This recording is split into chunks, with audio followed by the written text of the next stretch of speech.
Salut Estherline, ça va? Ça va, merci et toi? Ça va, ça va. Est-ce que tu peux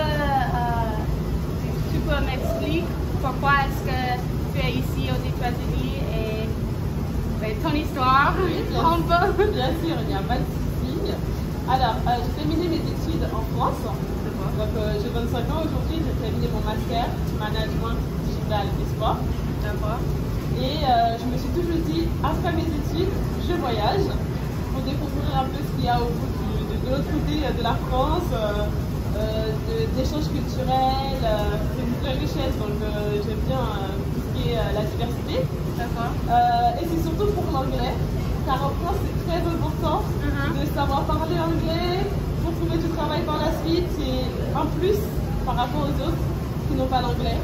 Donc je suis ici et je travaille avec les enfants en tant que fille au père. Tu vois ce que c'est? Fille au père? Fille au père? Comme Nanny, s'occuper des enfants, les ramener à l'école, les aider à faire leurs devoirs. Oh d'accord. Tu vois? Comme une prof? Non, pas comme une prof, comme une babysitter. Oh d'accord, comme une nanny? Nanny! D'accord. Comment ça marche? Alors, je me suis inscrite avec une agence. Une agence qui s'occupe, une agence c'est une entreprise qui s'occupe de faire le lien, donc le lien famille, fille ou garçon au père, parce qu'il y a aussi des hommes aussi, comme ça, mais voilà. On s'inscrit sur la plateforme, avec toutes les informations.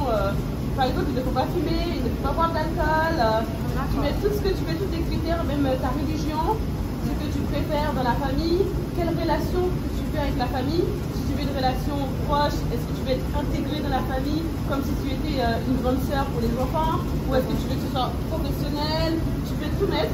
Et après, pareil aussi pour les familles qui recherchent, donc les familles qui sont aux États-Unis qui recherchent aussi des filles un peu partout dans le monde.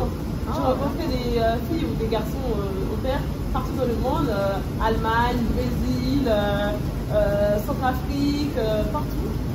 Et donc après, tu échanges avec la famille. Donc on échange, on discute souvent au téléphone, on discute avec les enfants avec qui on va travailler. Voilà, et après, on convient d'une date et voyage, direction des États-Unis et on se retrouve dans la famille.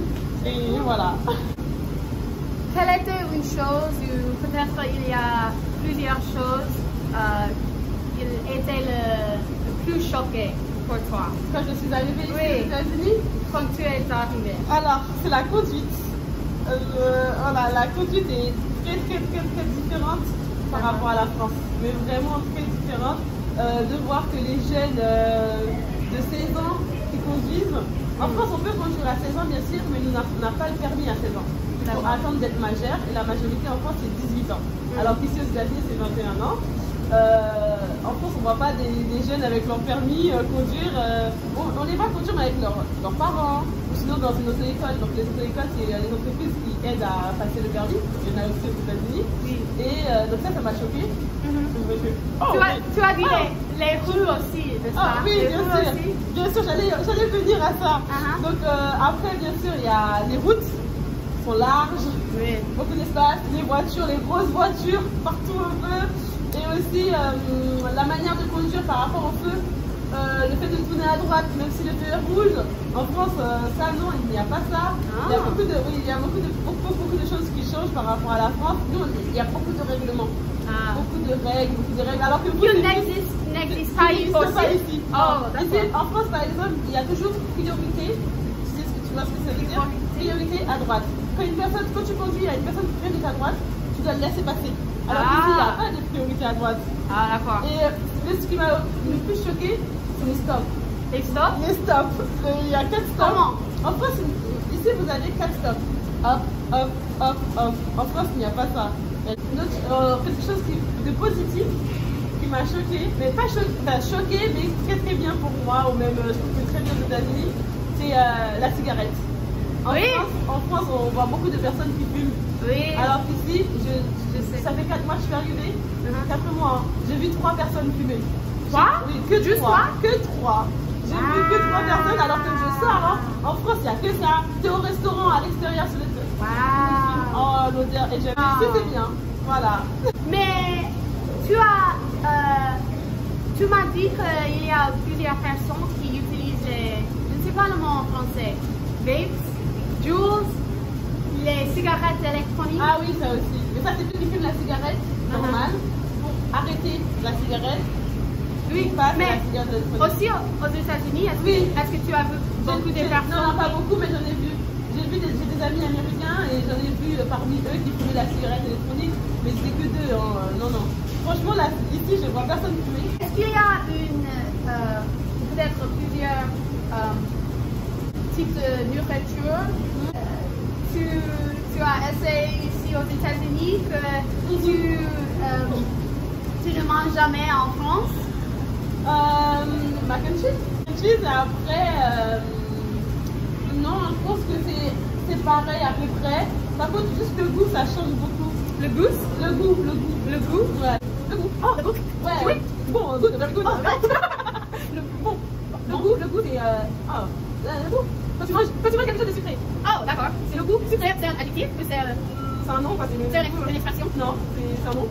Est-ce que tu veux... G-O-U-T. Goût. D'accord. Non, je voulais dire que... Toi, tu connais pas ce mot. Le goût? Non. Quand tu t'avais de manger et que c'était bon, c'est à manger. C'est pas que tu sens. C'est pas se mais avec la langue. Oh, taste, quand tu manges quelque chose et... Oui, c'est que tu ressens. C'est ça? Mac and cheese est très bon, j'aime bien. Mais en fait, je voulais dire que le goût de la nourriture américaine est très différent. Comment? Je trouve que c'est meilleur en France. Par exemple, le pain. Et finalement, quel conseil est-ce que tu as pour les personnes qui veulent travailler à les autres pays ou qui veulent expérimenter les autres cultures ou apprendre les autres langues? Quel conseil est-ce que tu as pour les personnes comme ça? Le conseil que je peux donner, c'est de le faire. C'est de le faire, c'est-à-dire qu'il y a beaucoup de personnes qui se disent j'ai envie de partir à l'étranger, mais ça va me manquer, peut-être que je ne pourrais pas, j'ai peur de la langue, comme je ne parle pas la langue, j'ai peur d'y aller. Oui. Il faut y aller parce qu'il y a tellement de choses magnifiques à découvrir, à voir ailleurs. Et comme je l'ai fait d'ailleurs, je me suis dit, c'est ici que je peux apprendre l'anglais. Parce que je suis en difficulté. Oui, moi aussi avec le français. Et donc, je leur dirais juste, allez-y, vivez ce que vous avez envie de vivre, vivez votre rêve et partez surtout en... Vivez votre rêve. Merci. Et c'est ça. Merci, de rien.